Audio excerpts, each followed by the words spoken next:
Orang miskin apakah akan mendapatkan surga yang perjalanannya tadi berapa?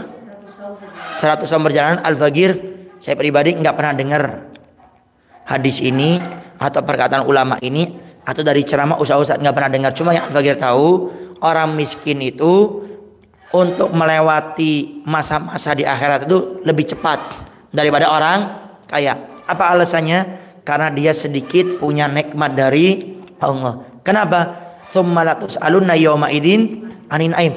Semua nikmat akan ditanya. Sehingga orang miskin nikmatnya sedikit, hartanya sedikit, barang yang dia miliki sedikit, tidak banyak. Tapi orang kaya, kenapa lama? Karena yang ditanya banyak.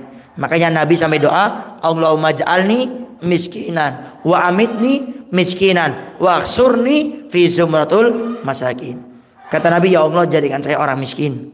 Kemudian setelah itu cabutlah nyawa saya dalam keadaan miskin, dan kumpulkan saya di akhirat bersama orang-orang miskin. Kenapa? Karena orang di akhirat, orang miskin umumnya itu untuk hisabnya itu paling cepat.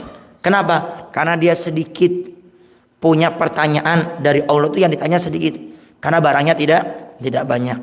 Ya, Beb, kalau gitu saya ini orang kaya, saya ingin jadi orang miskin. Nah, apa? Hartanya kasih ke rumah saya, ntar insya Allah bisa dimanfaatkan. Artinya kalau dikasih harta sama Allah, tinggal dilakukan ya terbaik. Sehingga ada pertanyaan, Ustadz, mana yang lebih dulu masuk surga? Orang miskin atau orang kaya? Dilihat. Kadang orang kaya surganya bisa lebih dulu dari orang miskin. Siapa itu? Orang kaya yang dermawan. Kadang orang miskin lebih dulu daripada orang kaya yang dermawan. Siapa miskin? Miskin yang sabar, tidak nggerutu. Saya mah sabar Ustadz, makan tempe, pagi tempe, siang tempe, malam. Saya enggak marah Ustadz. Cuma ya kadang agak nggerutu Ustadz, enggak masuk. Ya. Jadi kalau ada pertanyaan, siapa yang masuk surga dulu? Orang miskin yang sabar atau orang kaya yang sabar? Dari hitungan pasti orang miskin yang sabar. Kenapa? Hisabnya lebih sedikit.